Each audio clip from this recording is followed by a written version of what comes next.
Hello, Shwmai, and welcome to Radio YesCymru. And this is a big Scottish edition because there's a lot to discuss. I'm Siôn Jobbins and I'm from Radio YesCymru, but we have Marlene Halliday from Scotland and Fiona McGregor, also from Scotland, conveniently enough, for a podcast about Scottish politics. Marlene and Fiona, I'll ask you to introduce yourselves quickly, and then we go into big topics about that Supreme Court's decision and then the stonking 56% for independence latest poll. So start with you, Fiona. Hi, I'm Fiona McGregor. I'm one of the indyref podcast team, and we do the Scottish Independence podcast, which goes out every Friday. Get it wherever you get your podcasts. Hi there, lovely to be here. I'm Marlene Halliday, and yeah, ditto to what Fiona just said.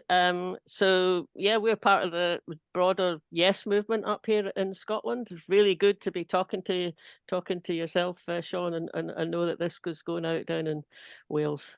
Good. Well, we're very interested in Wales, YesCymru, and Radio YesCymru is also particularly interested, and there's just a lot to discuss. So we'll get cracking. We'll discuss for 15 minutes. We'll start with the Supreme Court, which now feels a long time ago, but it's probably about a month now, isn't it? 3 weeks ago.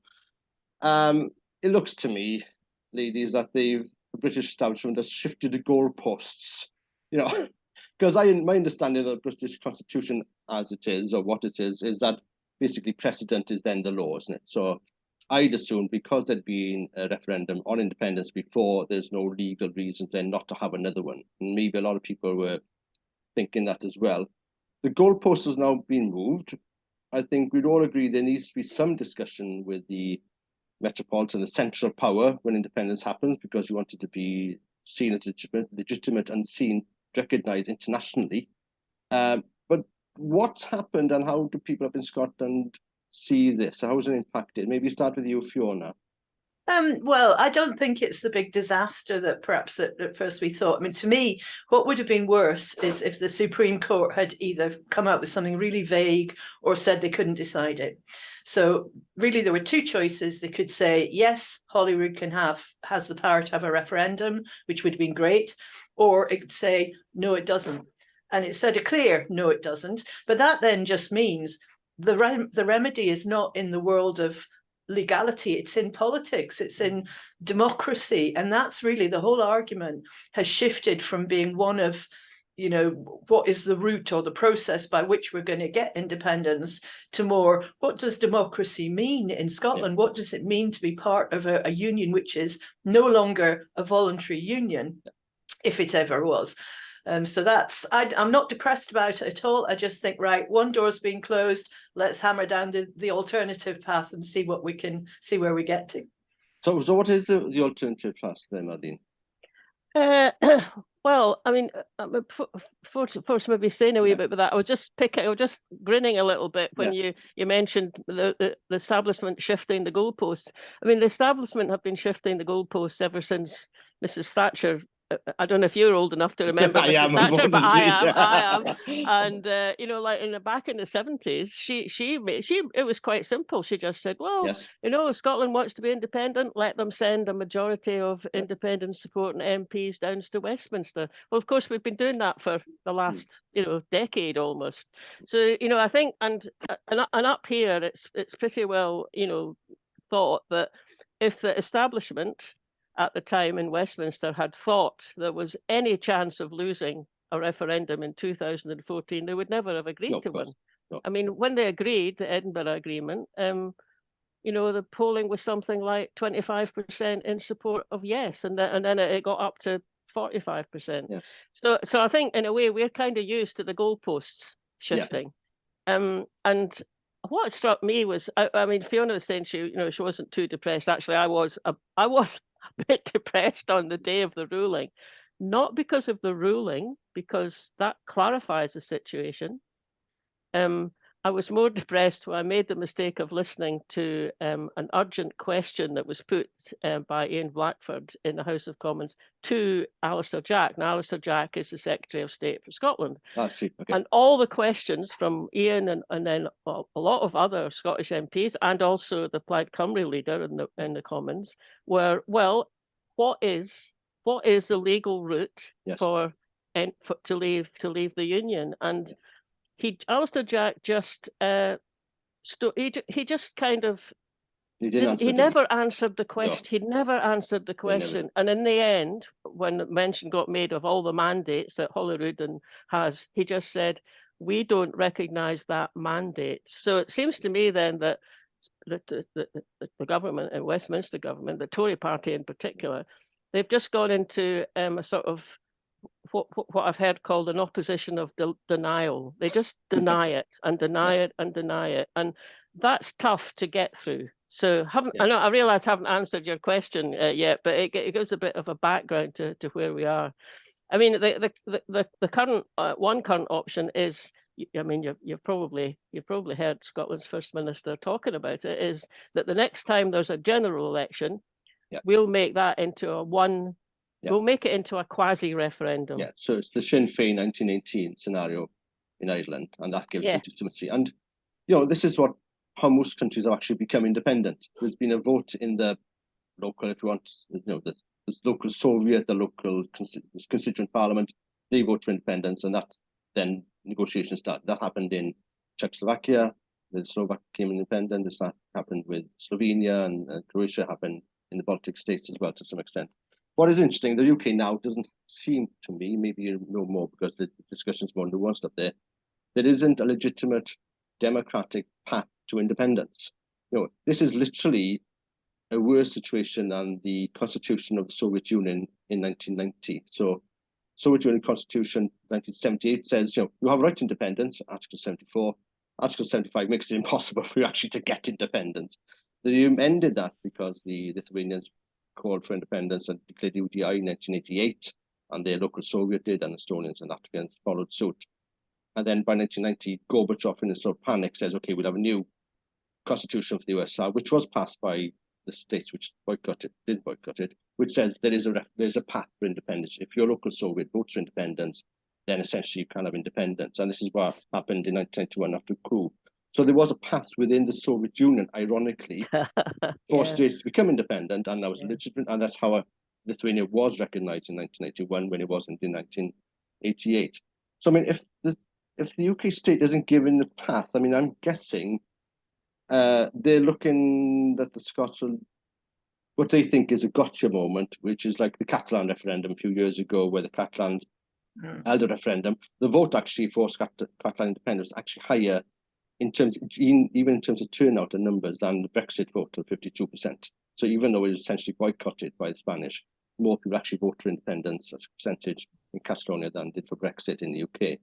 So I mean, I'm guessing that's the idea, that you forced into having some kind of referendum, but nobody recognises, and then they come out and say unconstitutional what wasn't unconstitutional at one time, and then you're seen as the naughty people, the people spoiling the party. That's not going to happen that's true. I mean, I suppose the background to all of this is, however we do it, I'm sure we will do it, but however we do it, it's got to be done in a way that's accepted by the international community. I mean, in particular by the UN and also the EU. And after that, other countries will, probably, I'm sure would support it as well. So that's the kind of background to it. And declaring UDI is, I can't see that. I mean, that would be a real last resort, I think, up here. There's other things possibly to try. I mean, not least being that it's this particular Conservative government that's, refusing, just not minded to give us a referendum. They've got another 2 years probably after that, looking like they won't be in power. So that's a change of government. Now, the Labour government, UK Labour Party, isn't particularly it isn't pro-independence, but I think maybe they wouldn't kind of turn their face quite so strongly against a referendum as the Tories are doing. Is that wishful thinking, Fiona? Are they going to also try and kick I think they're betting on kicking the can down the road, and if something happens that goes wrong from their point of view, I don't know. I don't know. It's hard to call. I mean, in a way, Labour's pretty much an irrelevance in Scotland. And it's quite difficult sitting up here to get a handle on just what exactly Starmer's attitude to a lot of things is. He appears to be pro-Brexit. He appears to be anti-trade union. He certainly has said the right things about or he's talking to a certain group of his membership about not allowing any more referendums and cracking down on the jocks is kind of how we hear it, you know. Yeah. But I mean, in terms of what you were saying earlier about, you know, that sort of Soviet thing, the Supreme Court is quite a catch-22, really, what they've said, because the term "are we a colony" was part of that discussion. And the answer was no, we're not a colony because we have democracy, but we're not allowed to use that democracy. So we have fewer rights than if we were a colony when we could go to the International Court of Justice. And ironically, Emma Lewis is the head of law department here in Aberystwyth University, has asked the same question here for Wales. And because we are a colony, we were actually conquered militarily. You know, we could actually possibly have more rights to a referendum than Scotland, which is sort of rather surprising turn of events for us here in Wales. So actually, so it's worth reading this piece, certainly in Welsh and in English also by Emma about the situation in Wales. So I mean, but sorry. To answer your question, sorry, yes. I mean, I sidestepped your question there, but God, it's just gone out of my mind what your question actually was. It was about the Labour Party and Keir Starmer. Yeah. The one thing that our First Minister has been absolutely clear about, though, is we're not going to be doing any kind of Catalan style, you know, unofficial wildcat thing. So really, I think the big issue is one of timing, and if it is the next general election becomes a plebiscite election for us, the way the polls are going at the moment, we would win that. You know that, and certainly the position in Scotland is with regard to political parties. There's a number of independent supporting parties. Obviously, the SNP is the one everybody's heard of. Yeah. But there's also the Greens. There's also ALBA. There's also ISP. There's also SSP.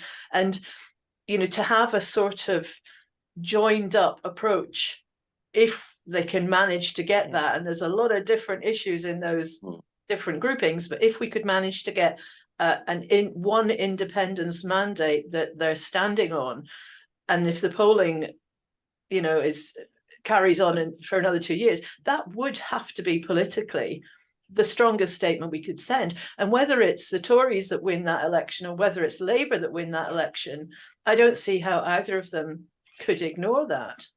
So are you suggesting that, I don't remember how many seats did I in Scotland, 53 is it, I think?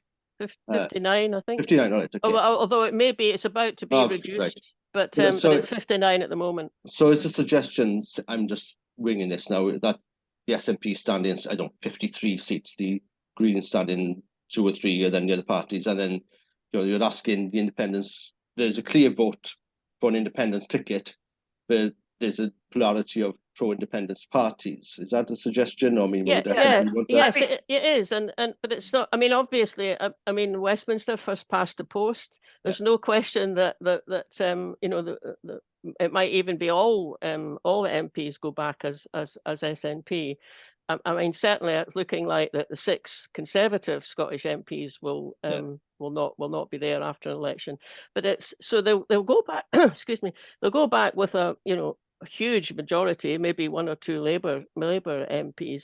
But what's being proposed is that it's the number of votes cast. So not the number of constituencies, but the number of votes cast for any independent supporting party. I mean, in a general election, that'll really be SNP and the Scottish Greens, but maybe ALBA might stand some candidates. So anyway, you basically put together all of those votes, and if that comes to more than 50% of the total votes cast, then that's the quasi referendum one. But there is a danger there that say that happens, and I'm not too sure of whatever seat is Morningside, which I hear about in Edinburgh, which has been won by the Tory or Labour Party. That say SNP stand, and also the Green, and also ALBA, and then that vote is split, and then Labour, Tory squeak in. Then there's a risk in that, is it? If there's not some kind of agreement beforehand, or I think the numbers, you know, the SNP is by far the biggest of those parties, and in terms of a Westminster election, almost certainly that's going to be the party that stands. But because there are sort of different views within the Yes movement, I think there are some people who would want an alternative to vote for, whether it's Alba or whether it's Green in some constituencies. Yeah. Whether that would be enough to split the vote, I don't know. I mean, the Yeah. polling at the moment is suggesting, as Marlene says, it'd be a wipeout apart from probably a couple of Labour. Yeah. You know, So we're looking Ian at Murray. Ian Murray from, is it Central Edinburgh? He'd It's be back, or Morningside, South it's- Edinburgh, Morningside. Yeah, yeah. I used to live in Morningside.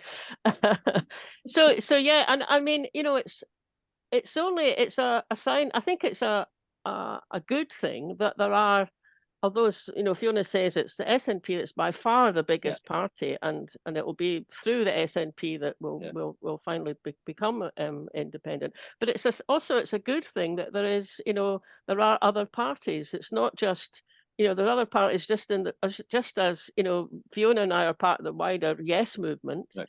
And there are other parties there to be voted for. So I think that's would be a good sign, actually, if you're trying to argue that that general election is a pleasant. One thing that's going to be really interesting, though, if you take the likes of Scottish Labour, who are a branch office, they're not an actual Scottish party, which is another issue. 40% of their membership are pro-indy.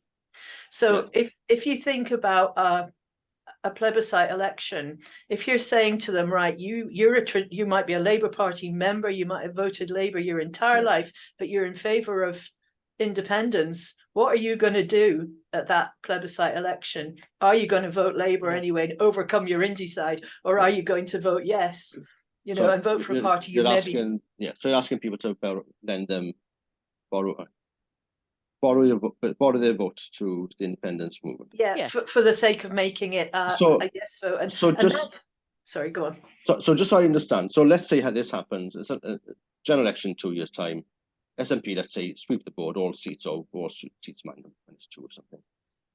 So then the thinking is that the SNP will again go back to Supreme Court or the Westminster government and say, look, we've had a mandate, a clear mandate, everyone knows exactly, the dogs in the street know what they're voting for, you know, and there's over, let's say, there's 52% over the totality of the votes actually are for independence parties too.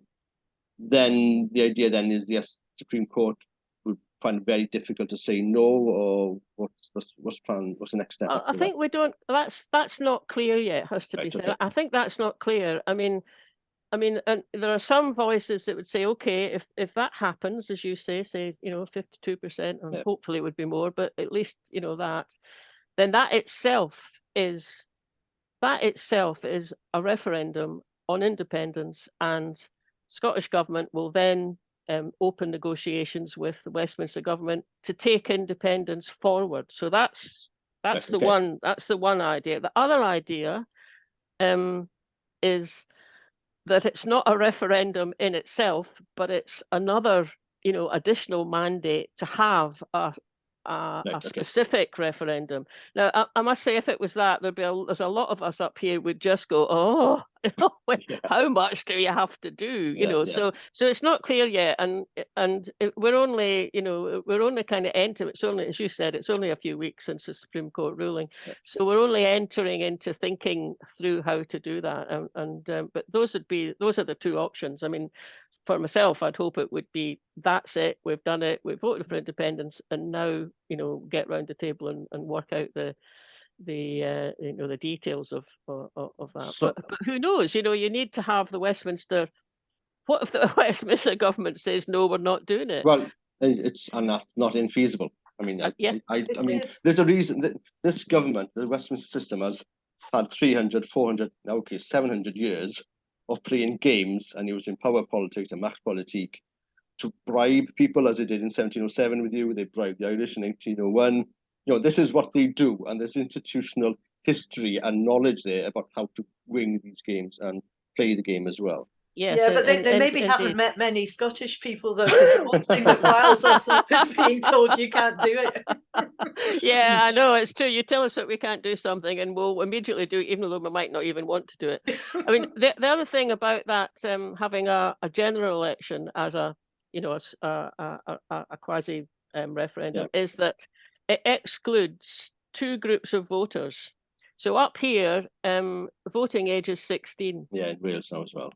Yeah, in Wales. So if it's a referendum just up here Right. as the last time, then the 16 plus are able to vote, and they are highly in favour of, Yeah. I mean, something like 70% Yes, for yes. people 16 to 25. And the other group of people up here who were excluded from a general election are EU citizens living in Scotland. Right, yeah. Now, last time, the EU citizens living up here tended, not completely, but tended to vote no, Yeah. because they were frightened, Yeah.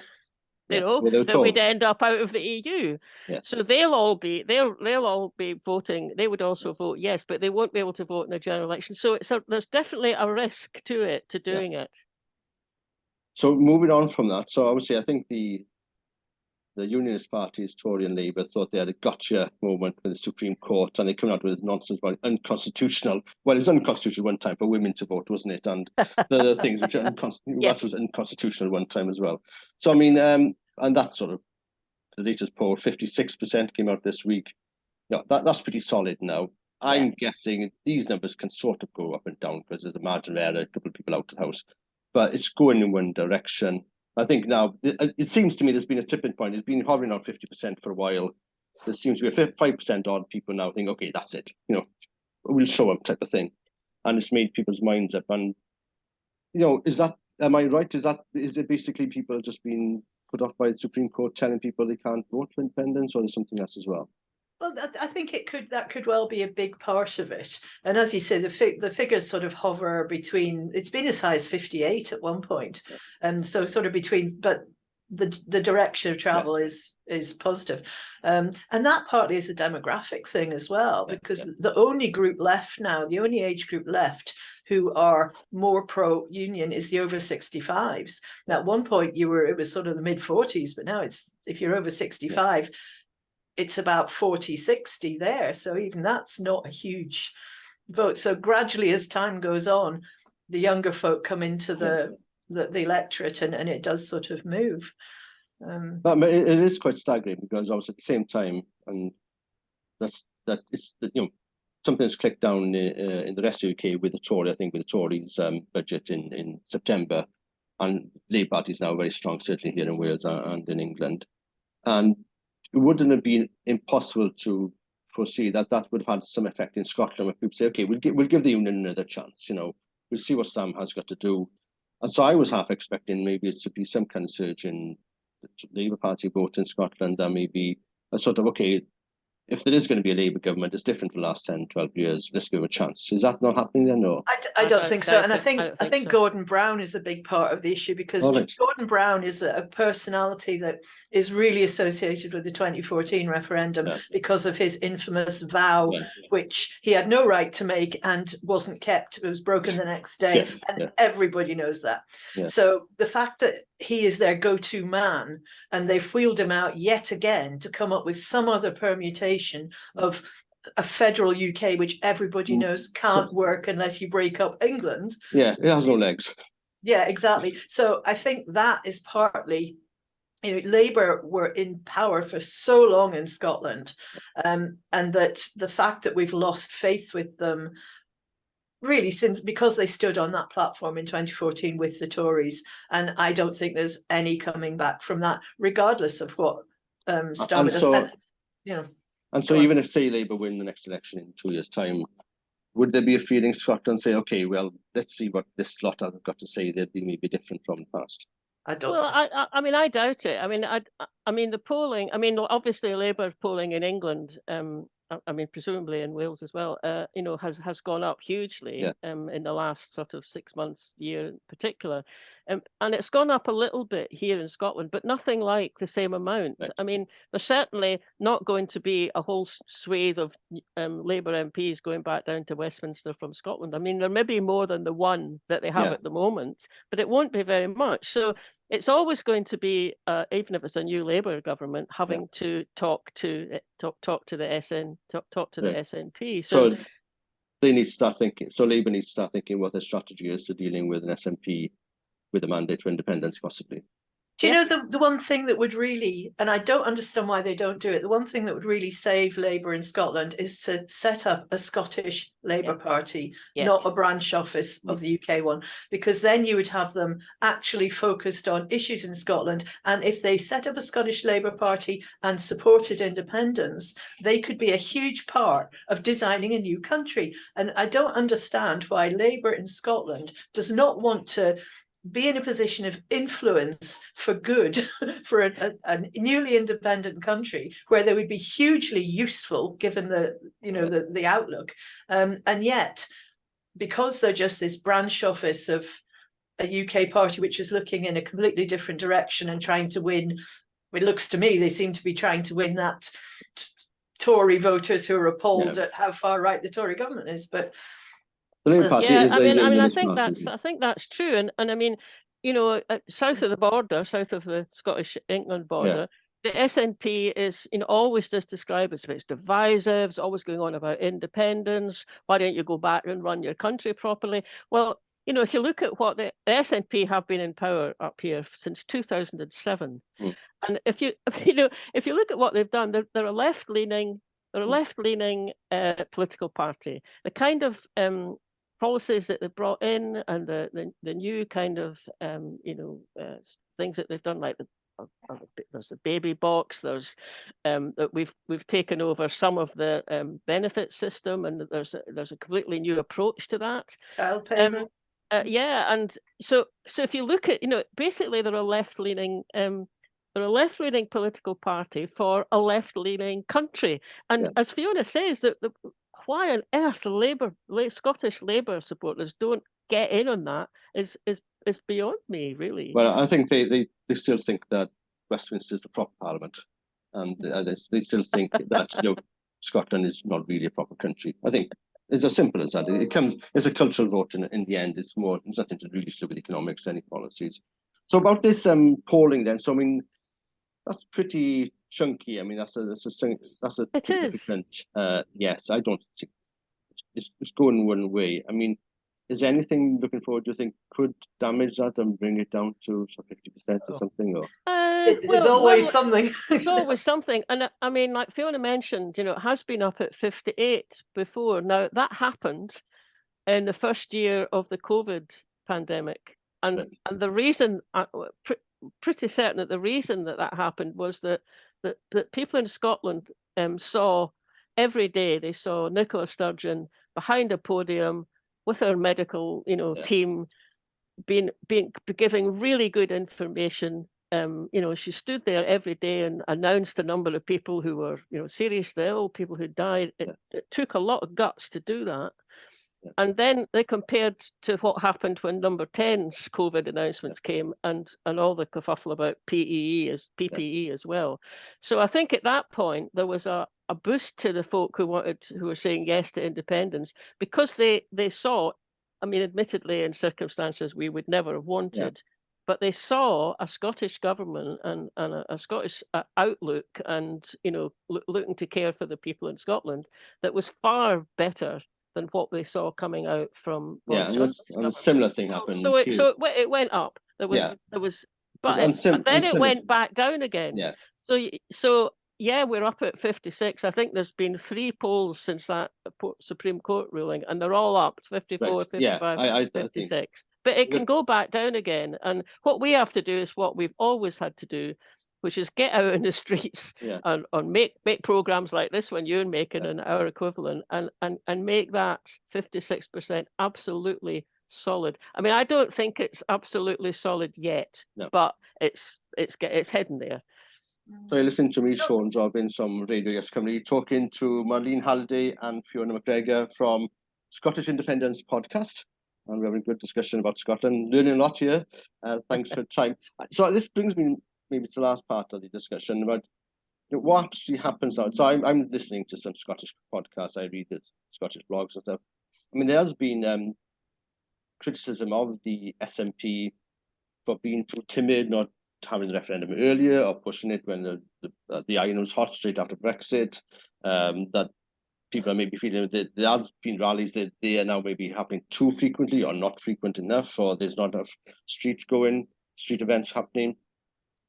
how does that? I mean, first of all, let's start. Do you think the SNP as the main vehicle for independence has it done the right thing? Has it taken the right course, or has it been too timid, or do you think they're playing the long game and allowed the Westminster establishment to make mistakes for them? Yeah, the one thing that SNP, you know, has in spades, as it were, is being able to play the long game. They've been playing the long game since, you know, the 70s, when they first started to get a few MPs down in Westminster. So that's what they excel at now. That also means that you've got to be patient. Nicola Sturgeon is one for playing the long game. She's also, it's plenty of people up here think she's cautious, you know, too cautious. But you know, it has, on the other hand, look, you know, we are at 56% in the polls, so so you know, you're not going to say no to that. You know, No, it's like, it's like people might not like Keir Starmer, but you know, he's 20% ahead of the Tories. You're not going to complain about that. So they do play the long game. I mean, I think so. There's, yeah, you know, as you said, there are, especially the last, I don't know, Fiona, maybe the last kind of 2 or 3 years has been more voices coming in, you know, maybe speaking out of frustration, but also genuine attempts to try and say, well, are there other ways that we could do? And I mean, some of them, like UDI, really are not going to happen, and not just because Nicola Sturgeon's cautious, but because it's not the way to get what we want. But you know, there's other groups thinking through, you know, other possibilities. So it's quite a, you know, it's quite a mix, and it can, at least on social media, it can be quite a, you know, vociferous kind of, you know, arguments kind of going on. But the polls for the SNP keep coming back over, you know, 50% of people saying they'll vote for them. That's the place to be if you're a politician. And the important thing isn't when it happens, it's that we win. Yeah. And I think there's no point in going too early and losing, because the next referendum realistically is the last referendum. You know, when we can't keep coming back and back and back. So I don't know, we're all, certainly the older we get, the more impatient we get, you know. But I'm sorry, I'm sitting in a shaft of sunlight here. It makes me look like the Invisible Man, but so either that or the Holy Ghost, Fiona. Well, you know, but the thing with the SNP's kind of gradualist approach, I think that probably is why we've got parties like ALPA have sprung up. You know, it's people who want, ALPA is something like 4.4% of the electorate, but about half of the activists, you know, so they're the ones who want to push and go further and faster. And sometimes that can be counterproductive when, you know, we get involved in internal spats. How much of that gets seen outside of the bubble of the yes activists, I don't know. And to me, the fact that really we've had to do less ourselves, because Westminster has just been so appalling for so long, they kind of make the argument for us. And I think if anything pushes to make it happen quicker, it's to limit the damage we see coming. I mean, the thing that terrifies me right now coming down the road is this idea that they're going to privatize the NHS. They're going to sell it off to rich Tory donors. You know, that appalls me.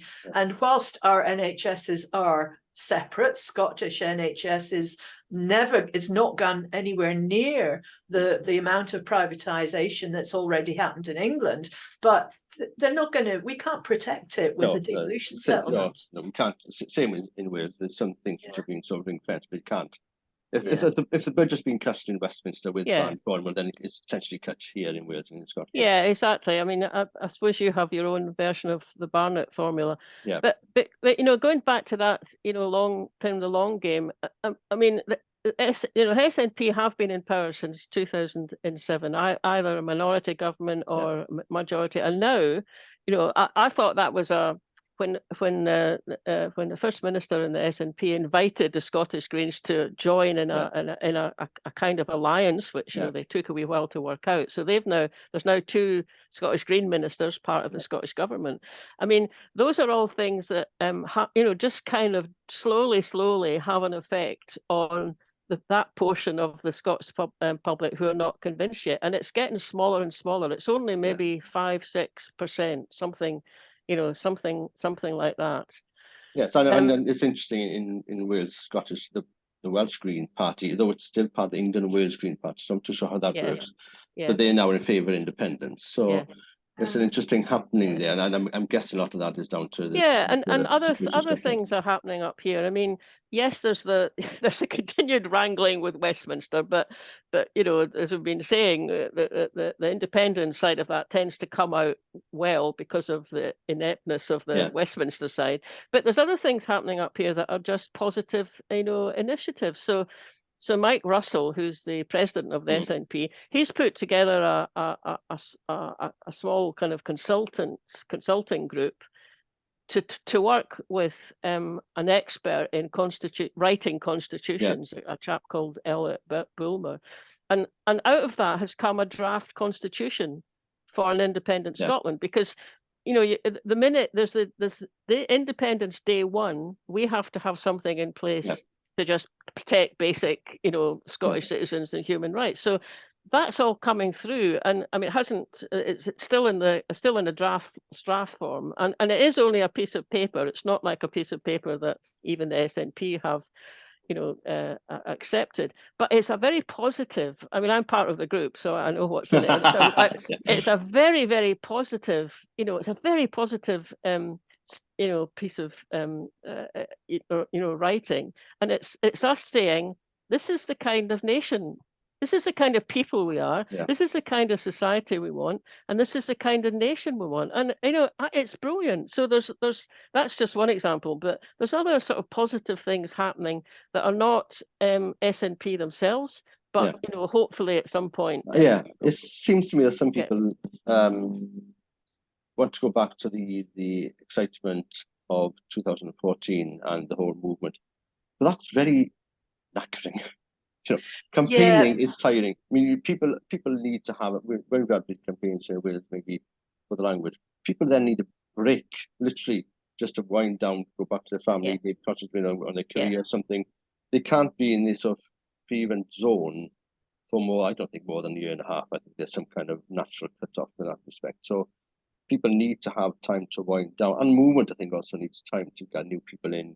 People get disillusioned, people get fed up or whatever, and move away. So I mean, but there is a big, maybe you need to make sure that there's something happening, because you need to hit the ground running if there is some kind of a referendum, another vote. So our young folk, I think that's our salvation, everybody's salvation, but they're not I mean, they're pro-Indy for sure, but the kind of things they seem to be campaigning about is things like the environment. It's things like the, you know, democracy and land use, and, you know, a much wider sphere of things, because I think they've always grown up with devolution, so they've never known it when we didn't have it, and they're looking to the next step. What's the barriers that we could overcome by becoming independent? But in the Yes movement, if you go out on a march or something, they're our age. You know, and I look at the Welsh all under one banner marches, which have been phenomenal. The last couple were really, really big, and it takes me back to what it was like when we started that. And it's that we're all, you know, we're all on the same side, we're all going for the same thing, and it was the energy there was lovely. Whereas if you look at the independence movement where we are, there's factions, there's disagreements, there's different approaches. There's some people won't go on all under one banner marches, so some people won't do something else, and in a way it's much more fragmented. But I would give my right arm for a government which is committed to independence. We've just had a constitution commission here which says independence on the agenda, which is the first time ever, which is good to see.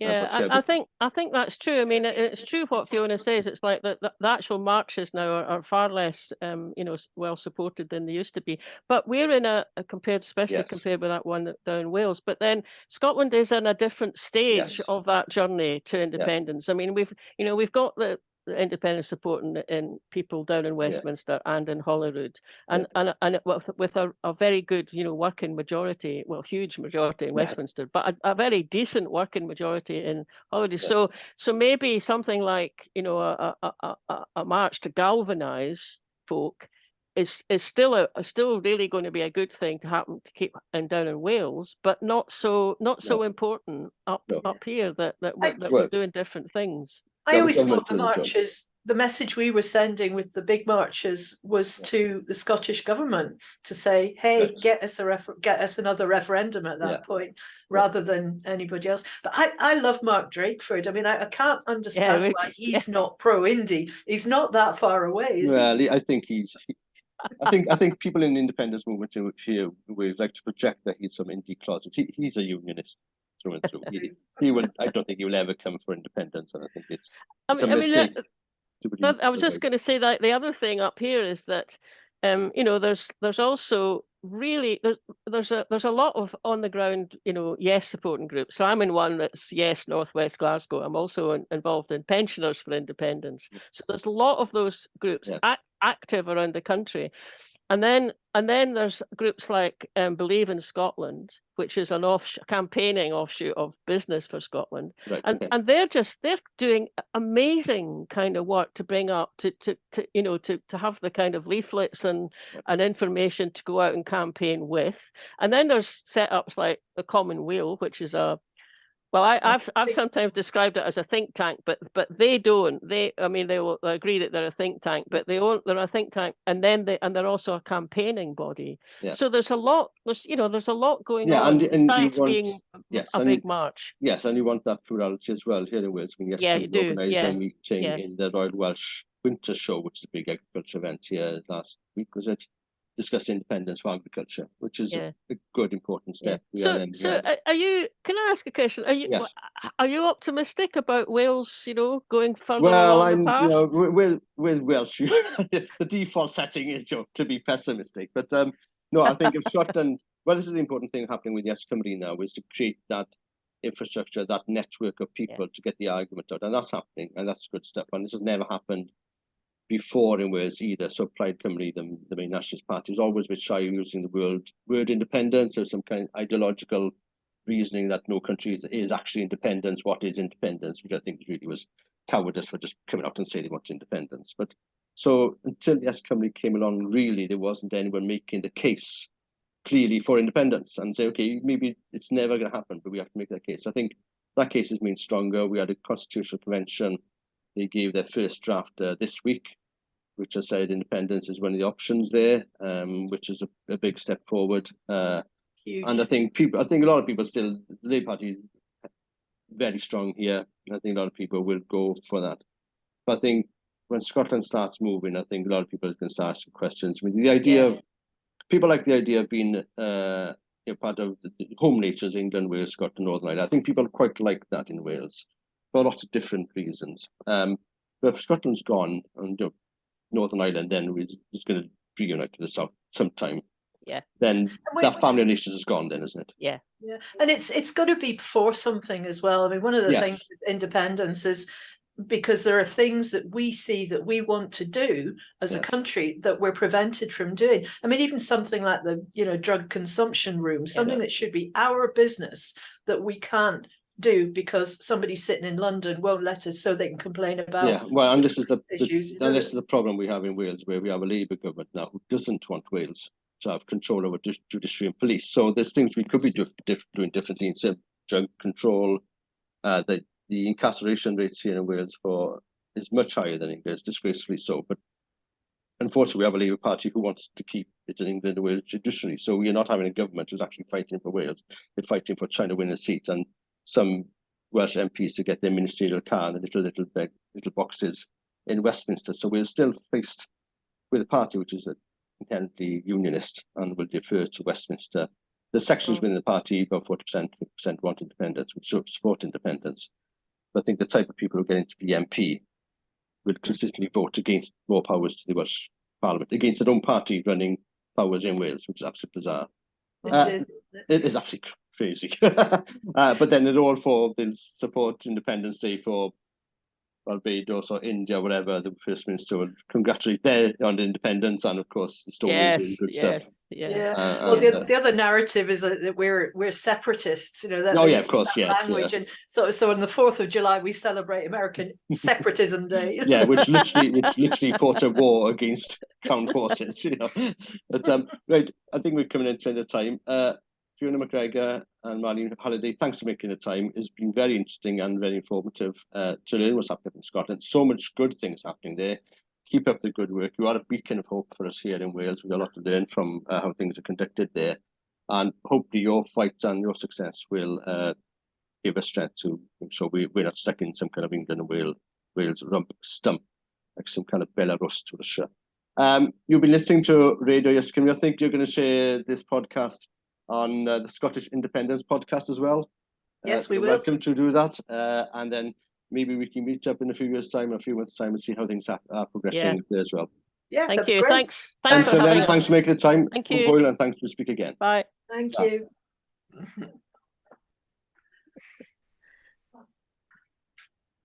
Let me just.